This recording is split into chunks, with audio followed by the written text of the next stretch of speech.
देवता आणि रसिक प्रेक्षकांना विनम्र अभिवादन करून टीम युगंधर सादर करीत आहे लगीन बाजार. गणपती बाप्पा मोरया, मंगल मूर्ती मोरया.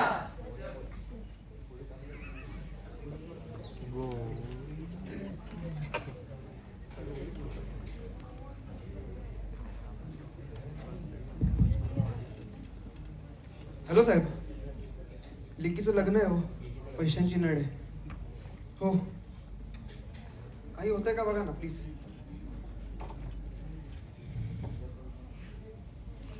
ऐकतेस का ग वैष्णवी?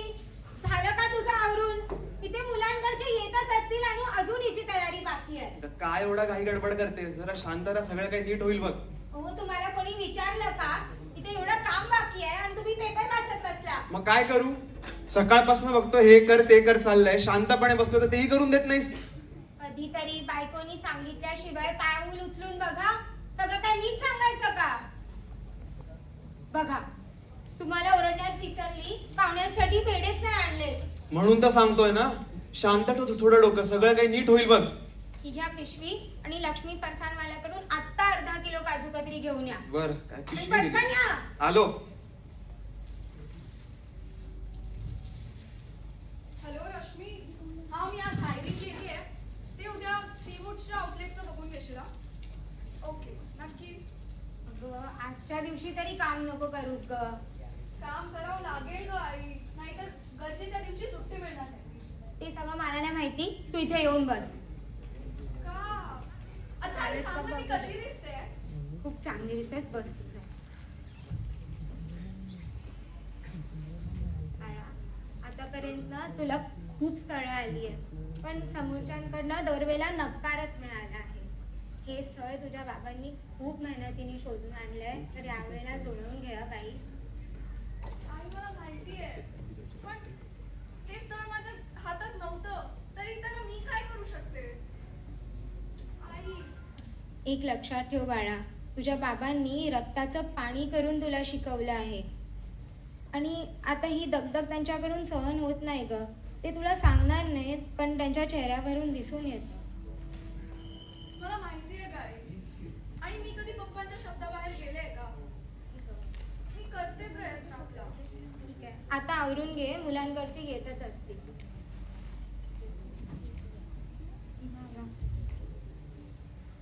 हो, आहे का घरात कोणी? नमस्कार. नमस्कार. या ना. हो, काय हो, कशी चालली आहे तयारी? ठीक आहे. हो, पंखा लावा जरा, हो, जीव लावते, चाललाय. लावते, लावते. वर काय हो, चिंतित दिसताय, काय झालं? तेच वैष्णवीच्या लग्नाचंच टेन्शन आहे. आतापर्यंत ना तिला खूप स्थळं आली आहेत, पण समोरच्यांकडनं नकारच मिळाला आहे. तुम्ही एकदा तिची पत्रिका बघून सांगता का, काही दोष असेल तर? बर बघा, आणा बघतो.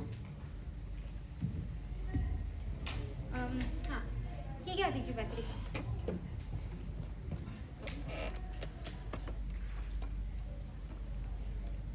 अरे बापरे, काय झालं? नाही चुकीचं पान.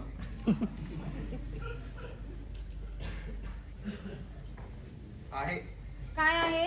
अहो, मुलीच्या पत्रिकेत दोष आहे.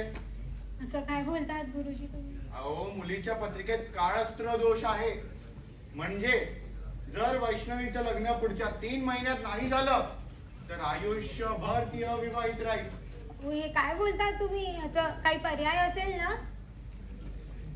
पर्याय मात्र एकच, जो स्थळात येईल त्याच्याशी पुढच्या 3 महिन्यात वैष्णवीचं लग्न लावून टाका आणि एक छोटी मोठं हवन करावं लागेल. जास्त नाही, 10-20 हजार. आता मुलीच्या आनंदासाठी एवढं करतोच की. ठीक आहे. बस. मी वैष्णवीला कळवते, पण तुम्ही आपण हे जे बोललो ना ते आपल्यामध्येच राहू द्या. तिच्या बाबांना नका सांगू, त्यांना हे बिलकुल सहन होणार नाही आता. चालेल. हो, नमस्कार गुरुजी. नमस्कार. 2 मिनिटं द्या फक्त. हो, आलो. पेढे आणि समोसा आणले तर ठेवून दे. आणि काय समजणार नाही ग? ते जेवणात मसाला जास्त पडलाय, तेच समजणार. बर. बाकी गुरुजी हम्म. अगदी वेळेवर आहात. हो, चांगलीच वेळ साधली. अगं फॅन लावा. हो, लावते. नशीब सांगितलं. हो. केवढं आहे हो नक्कीच हो तुमची येऊ का काळजी. महेशराव? हो या नमस्कार नमस्कार नमस्कार, नमस्कार. पाठी पाठी कर ना, थोडं चाललं. अहो असून द्या हो. बस बस बस बस आता. येते बस. काही त्रास तर नाही झाला ना यायला? नाही नाही त्रास नाही झाला. तुमचं घर अगदी सोप्या पद्धतीत सापडलं हो. आणि फारसा काही त्रास नाही झालाय. फारसा नाही. जेवढा वेळ प्रवासात नाही लागला तेवढा तुमचं घर शोधायलाच लागलं. किती कोपऱ्यात ते. बापरे. हो खरं आहे यांचं. अहो, मला अर्धा तास लागला घर शोधायला तुमचा फक्त. थोडाफार त्रास होणारच हो. सहन करा थोडासा. अगं ऐकलंस का? चहा पाण्याचा बघ यांचं. हो हो आले मी. नमस्कार. हा घ्या चहा. आमच्या वैष्णवीने बनवलाय.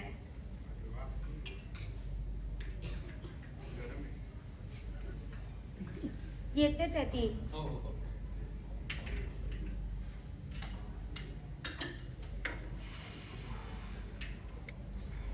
चहा कसा झालाय? छान झाला चहा. एवढे हो असणारच. आमच्या लेकीसारखंच आहे. आणते मी तिला. चहा चांगला झालाय. पण तुमच्या पोरगीला अजून काय बनवता येतं का?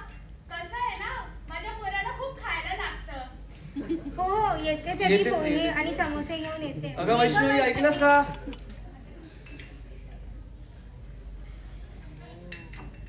ही आमची मुलगी वैष्णवी. आमची गुणाची लेक. एक मिनिट हा बाळा.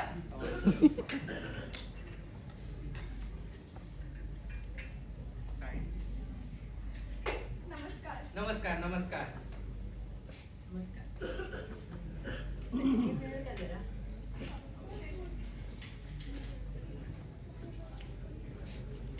अहो, माझा समोसा. अहो येते हो गुरुजी. थोडं थंड घ्या.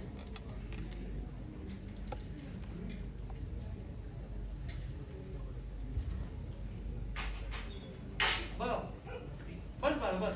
बस कर. छान झालेत समोसे. हो. चव आहे वाटतं हाताला. सुग्रण आहे आमची मुलगी. छान छान. बरं बाळा तुझं शिक्षण काय ग? मी बीकॉम केलंय. आणखी आता HR च्या पोस्टवर आहे. वा मस्त आहे. बघू जरा मुलीला जाऊन. बघा पोरगी शिकली आहे, छान आहे. पण त्या आजकालच्या मुली कशा जास्त शिकल्यामुळे घर डोक्यावर घेतात. तसं काय प्रकरण नको. आणि मुलीचा रंग पण जरा फोटोपेक्षा वेगळा आहे. बाकी देखणी आहे तुमची मुलगी. अगं ते असे का बोलतेस तू तिला? काय आहे बस ना. अहो लाखात एक आहे आमची वैष्णवी. आमच्या कॉलनीची ब्युटी क्वीन पण आहे ती. आणि बाकी तुमच्या मुलाचं शिक्षण किती झालं हो?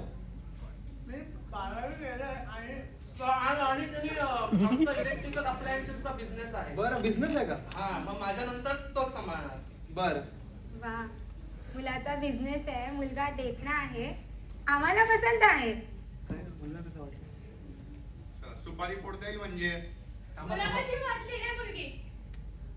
हा आता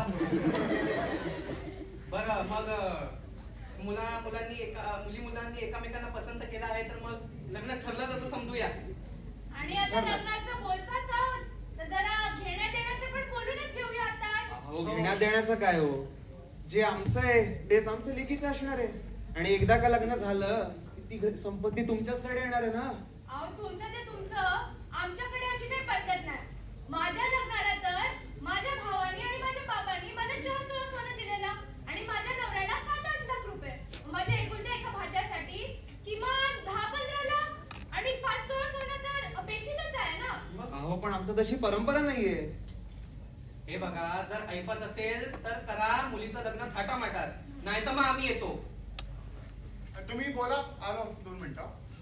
काय झालं? वैष्णवीच्या पत्रिकेत आधीच दोष आहे. काय ते मागतायत ते द्या, नाहीतर पोरगी आयुष्यभर अविवाहित आहे. ते पाहिजे का तुम्हाला? ओ तिथे जाऊन काय बोलताय? ऐकलं सगळं मी. अहो काय नाही हो, त्यांच्या घरचा गुरुजी नाही का मी. तेच जरा घरातलं बरं होतो. नाही नाही काहीतरी वेगळंच वाटतंय. एक मिनिट थांबी सांग. अरे हो गरजेच्या गोष्टी आमच्यापासून लांब जाऊन बोलणं गरजेचं आहे का? अहो गरजेचं नाहीये. मुलीच्या पत्रिकेत छोटासा दोष आहे. कसला दोष? घाबरण्यासारखं नाही. एखादं हवन करीन, सगळं सुरळीत पार पडेल. माझी गॅरंटी आहे. बोला तुम्ही. नक्की ना? हो. मग झालं असा दोष निघालाय. हुंडा द्या तुम्ही. अहो पण इतका पैसा आम्ही आणणार कुठून? आताच लेकीच्या लग्नासाठी इतका पैसा खर्च केलाय, त्यात तुम्ही अजून हुंडा मागताय. अहो पण आमची मागणी पूर्ण करा, मग आपण लग्न करूया. लग्नासाठी आपण मोकळे नंतर. अहो काही थोडंफार कसल्या ऍडजस्ट होतंय का मागण्या? बघा. बाळा तू जरा शांत काय बस. तुला शांत बस. बोलतायत ना? तू शांत बस. काही कमी नाही करणार. पोरगी एवढी शिकलेली, जॉबला जाते, तिशी त्यावरून लग्न नाही झालं. आणि त्यावर ना आता तिच्या पत्रिकेत दोष. हुंडा तरी नीट द्या. अगर पोरगी चांगली देता आली नसली तरी. नाही तर आम्ही निघतो. ओ आत्या, हे काय बोलत आहे तुम्ही? पुन्हा घेणं चूक नाही तर अपराध पण आहे. वैष्णवी, जरा माझ्या आत्तेचे सन्मानाने बोल आणि आवाज खाली करून. हो हो, शैवलराव शैवलराव. तुमच्या मुलीशी नीट असू द्या. बोला. अहो वहिनी, तुम्हीच बघा ना तुमची मुलगी कशी तोंड उचकटते. हे काय वेळ आहे का अशी बोलण्याची? अहो मला वाटतं हिच्या पत्रिकेत ना छोटा दोष नाही, फार मोठा दोष आहे. जरा तोंड आवरून बोला जरा. फार बोललात. अहो तिच्या पत्रिकेत खरंच मोठा दोष नाहीये. तुमच्या बोलण्यावरून नाही वाटत. तिच्या पत्रिकेत काळस्त्र दोष आहे. काय बोलतोय हा? हे हे काय माहितीये? असतं? काळस्त्र दोष म्हणजे पुढच्या 3 महिन्यात जर या मुलीचं लग्न नाही झालं तर ती आयुष्यभर अविवाहित राहील. पण जर तुमच्या शैवलरावाशी तिचं लग्न झालं तर काही अडचण नाहीये तिच्या पत्रिकेत. अरे म्हणजे बिन पासिंगची बेल आपल्या गळ्यात मारणार होते हे अहो लोक. बस फार बोललात. ओ थांबा. ना पोरीला रंग ना रूप. आता हे सगळं काय प्रकरण निघतंय? हुंडा द्यायचा तर द्या, नाहीतर निघतो आम्ही. ओ आत्या, इथे काय बाजार मांडलाय का माझा? आधीच लग्नाचं इतकं टेन्शन आहे आणि वरून तुमच्यासारखे लालची लोक. शी. वा वा, पोरगीला पण तोंड सुटलंय. आई बाप पण बोलतात ना लोक. जसं मूळ तसंच फळ. देवा, काय घराणं आहे. शी. माफ कर रे बाळा मला. मी तुला वाढवण्यात कमी पडले. माझं स्वप्न होतं की तुला शिकवून मोठं बनवायचं. पण आता हे सगळं बघून वाटतंय याचा काही अर्थ होता का? चुकले मी, चुकले. नाही आई, तू चुकले नाहीयेस. असं नको बोलूस. मीच चुकले आणि माझ्यामुळे असं नको विचार करून घेऊस नाही. हो, तुझीच चूक आहे. नीट म्हणालो की माझ्याशी लग्न करून नीट चांगला हुंडा दे, तर तेही नाही जमलं. आतापर्यंत काय केलंय तू स्वतःच्या आई बापासाठी? ना आमची होऊ शकलीस ना स्वतःच्या आई बापाची. काय बोलतोयस? बाबा, बाबा सांगा ना, याला हा खोटं बोलतोय. बाबा काय बोला ना. प्लीज बाबा काहीतरी बोला. हरलो. एक बाप म्हणून हरलो. अहो एका बापाला काय पाहिजे असतं? आपली एकुलती एक लेक आनंदाने सासरी जावी, तिचा हसरा चेहरा बापाने पाहावा, इतकीच तर इच्छा असते ना बापाची. नोकरी संपली पण माझ्या परिवाराला साधा सुख देऊ शकलो नाही तर काय अर्थ आहे बाप म्हणून माझा? अरे परमेश्वरा, बाप केलंस मला, पण ना माझ्या बायकोला सुख देऊ शकलो नवऱ्याचं, ना माझ्या मुलीला बापाचं सुख देऊ शकलो. एकुलत्या एका पोरीचं थाटामाटात लग्न करू शकलो नाही तर बाप म्हणून काय अर्थ आहे हो? माफ कर रे देवा, माफ कर. असं नका ना बोलू. प्लीज, तुम्ही वडील म्हणून नाही तर कदाचित मी मुलगी म्हणून चुकले. एवढी ऐपत नव्हती तर थेरं करायची काय गरज होती? आई वडिलांनी मुलीला एवढं चांगल्यापणे शिकवलं, पण त्या मुलीने सगळा पैसा चुलीतच घातला. अशा मुलीला शिकवण्यापेक्षा वाऱ्यावर सोडून दिलेली बरी होती. निदान आई वडिलांचा वाया गेलेला पैसा तरी वाचला असता आणि आई वडील सुखाने तरी मेले असते. ओ, काय ते तोंडात येईल ते बोलताय? हिम्मत कशी झाली तुमची?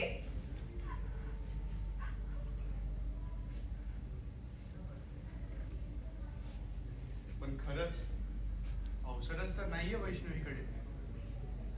जेव्हा भटजी बनलेलो तेव्हा ठरवलेलं की खूप पैसा कमवीन आणि निवांत आयुष्य जगीन. पण देवा तुझी शपथ घेऊन सांगतोय, जर आज या पोरीची मदत करणं माझ्या हातात असलं असतं ना तर बिना वैगेता केलं असतं रे. पण आज हे आशीर्वाद देणारे हात परिस्थितीच्या सूत्रांनी बांधले जावे. ही कसली परीक्षा आहे देवा? ही काय परीक्षा बघतोयस तू? यायच्या आधीच सांगितले ना मी, कुठल्या घरी स्थळ घेऊन जातोय. पण नाही, माझ्या भावाला ऐकायचंच नाही. आता कळतच आहे त्याला, ऐपत नसलेल्या लोकांची मैत्री काय, नातंही जुळवू नये. बाप तसा तो तसा, पोरगीने पण दिवे लावलेत. पत्रिकेत दोष असा की ह्या काय पुढच्या 6 जन्मी लग्न नाही होऊ शकणार. आई बाबांच्या आयुष्याची माती केलीच आहे, आता मुलगी स्वतःच्या पण आयुष्याची माती करायला निघाली आहे. कशी जगण्याचा काय फायदा तिचा? जगली मरली सारखाच. माझं असं नशीब असतं आणि माझ्या पत्रिकेत असा दोष असता तर जगून ओझं राहण्यापेक्षा मी स्वतःला जाऊन घेतलं असतं.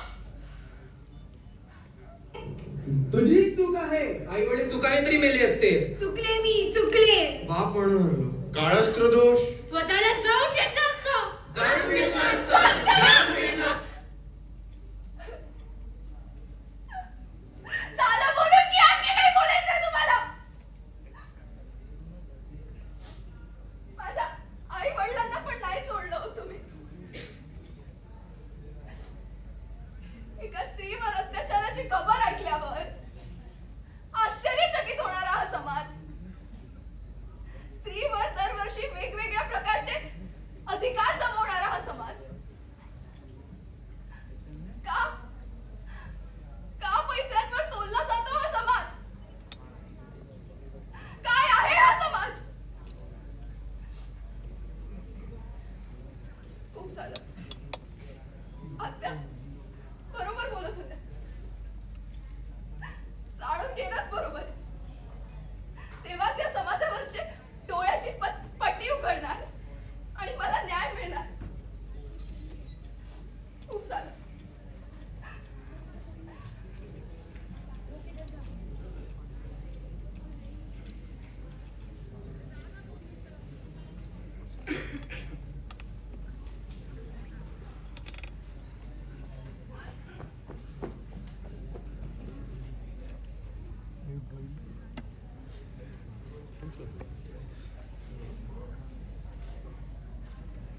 हेच पाहिजे होतं ना तुम्हा लोकांना? लाज नाही वाटत का तुम्हाला हुंडा बघताना? अरे कसं करावं त्या गरीब बाबाने आपल्या मुलीचं लग्न? कसं करावं तिचे स्वप्न पूर्ण? आता बाहेरचेच तर हे बोलत आहे आणि आज घरच्यांनी पण मला बरं केलं तर स्वतःला